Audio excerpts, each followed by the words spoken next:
Hello my dear listener, আসসালামু আলাইকুম। Welcome back রহস্যময় পৃথিবীর কৌতূহল। তো আবারও আমি ফাহিম আশরাফ আলামিন আপনাদের মাঝে নতুনভাবে আরও একটি কবরস্থানের ভৌতিক ঘটনা নিয়ে চলে আসলাম। তো আর দেরি কিসের, চলুন আজকের ইন্টারেস্টিং ভৌতিক ঘটনাটি জেনে আসি আর ভয়ে মৃত হওয়ার জন্য প্রস্তুত হয়ে যাই। তো শুরু করা যাক আজকের ঘটনাটি। একটি ছোট্ট গ্রামের কবরস্থান ছিল, যেটি উঁচু ঢিলার উপর অবস্থিত।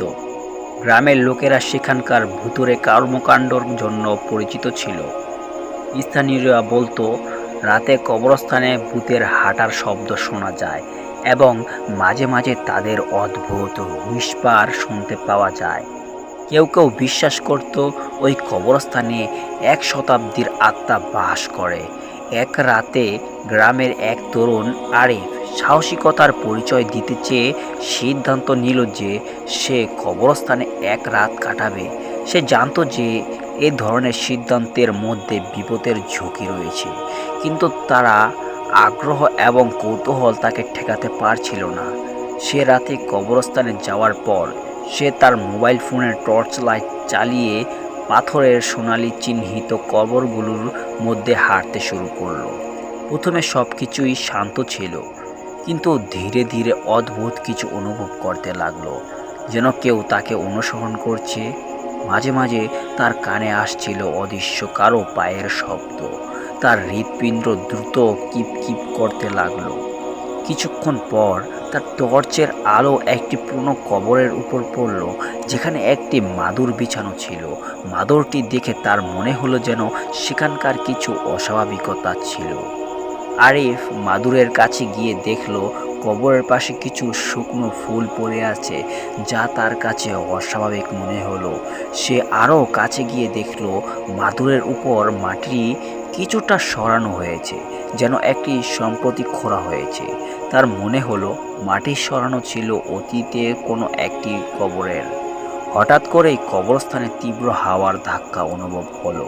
টর্চের আলো কমে আসতে লাগলো এবং চারপাশে অন্ধকার আরও গভীর হতে লাগলো। অদৃশ্য বাতাসে তার শরীরের তপ্ত চুল উঠল। তার পিছনে কেউ যেন দ্রুত পায়ে চলেছে। আরিফ দৌড়াতে শুরু করলো, কিন্তু তার পা যেন জমে গিয়েছিল। একটি অদ্ভুত শব্দ তার কানে এসে লাগলো, যেন কেউ তার নাম ডাকছে। আরিফ সে পিছনে তাকালো, কিন্তু কিছুই দেখতে পেল না। তার মুখে ঘাম হয়ে গেল এবং আতঙ্কে তার সমস্ত শরীর কাঁপতে লাগলো। সে চেষ্টা করলো দ্রুত বেরিয়ে আসতে, কিন্তু কবরস্থানের পথ যেন পরিবর্তিত হয়ে গিয়েছিল। শেষে বহু চেষ্টার পর সে কবরস্থান থেকে বেরিয়ে এলো, তবে তার ভয়াবহ অভিজ্ঞতা তাকে স্থায়ীভাবে প্রভাবিত করলো। সেই রাতের পর থেকে আরিফ কখনোই কবরস্থানে একা যাওয়ার সাহস পেল না।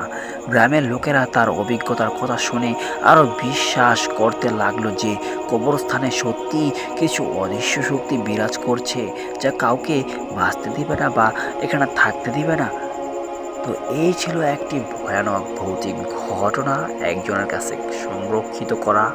তো অবশ্যই ঘটনাটি আপনাদের কাছে কেমন লাগলো কমেন্টে লিখে জানাবেন।